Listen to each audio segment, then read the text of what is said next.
जी हाँ दोस्तों, इस बार टोक्यो ओलंपिक में कैसा रहा कुश्ती खेल का सफर, तो आइए आपको सारी जानकारी देते हैं। कुश्ती वैसे एक ऐसा खेल है जिसमें भारत को हमेशा से ओलंपिक में पदक की उम्मीद रही है। हॉकी के बाद अगर भारत ने किसी खेल में सबसे ज़्यादा मेडल जीते हैं तो वो कुश्ती ही है। कुश्ती में भारत में अभी तक टोक्यो ओलंपिक के पहले तक 5 पदक जीते थे। टोक्यो ओलंपिक में भी उम्मीद थी कि भारत पदक जीतेगा और ऐसा ही हुआ। भारत जापान की राजधानी में खेले गए ओलंपिक में 2 पदक जीतने में सफल रहा और इसी के साथ कुश्ती में उसने अपने पदक की संख्या को 7 कर दिया। भारत को ये पदक दिलवाए रवि दहिया और बजरंग पुनिया ने। भारत के 7 पहलवान टोक्यो गए थे लेकिन पदक जीत सके सिर्फ 2। आखिर क्यों, किस किस ने जीता और किस किस ने हारा, ये भी आपको बताते हैं। दोस्तों सबसे पहले हम बात करते हैं महिला वर्ग की। सोनम मलिक जो 62 केजी भार वर्ग के पहले दौर में मंगोलिया की बोलारोटिया कुरलेखू ने मात दी। आगे जाकर मंगोलिया की पहलवान भी हार गई, जिससे सोनम की रेपचेज की उम्मीदें भी खत्म हो गई और वो पहले ही दौर से बाहर हो गई। उसके बाद दोस्तों 57 केजी भार वर्ग में अंशु मलिक को भी पहले दौर में हार मिली।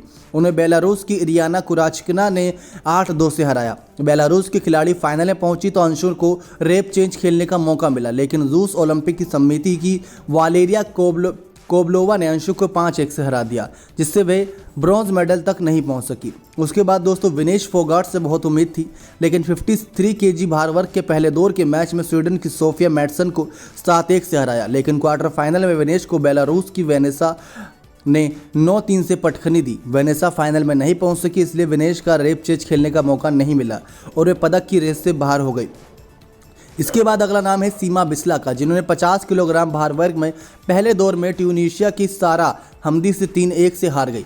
हमदी फाइनल में नहीं जा सकी और इसी कारण सीमा रेप चेज नहीं खेल पाई। अब उसके बाद दोस्तों बात करते हैं मेल यानी कि पुरुष वर्ग की, जिसमें रवि कुमार दहिया ने 57 केजी में भार वर्ग के पहले दौर के मैच में कोलंबिया के ऑस्कर उर्बानो को 13-2 से मात देकर क्वार्टर फाइनल में जगह बनाई थी।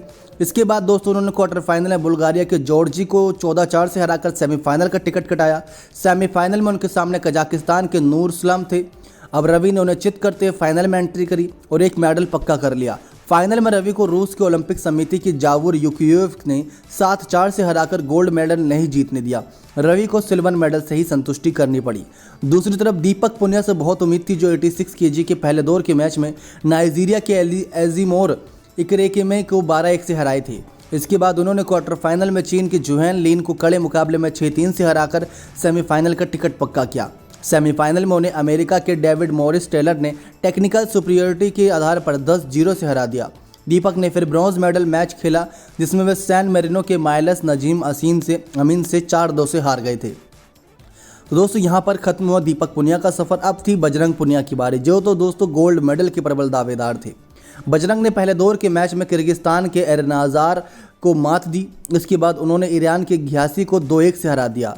इसी के साथ वे सेमीफाइनल में पहुंचे, जहां अजरबैजान के अलियव हाजी ने भारतीय पहलवान को 12-5 से पटखनी दी, गोल्ड मेडल जीतने का सपना तोड़ दिया। इसके बाद बजरंग को ब्रॉन्ज मेडल मैच खेलना था, जिसमें उन्होंने कजाकिस्तान के पहलवान दौलत नियाज बेकोव को 8-0 से हराकर ब्रॉन्ज मेडल अपने नाम किया। तो ऐसे करके दोस्तों इस बार ओलंपिक में भारत देश को कुश्ती से 2 ओलंपिक मेडल हासिल हुए। नेक्स्ट 9 स्पोर्ट्स की रिपोर्ट।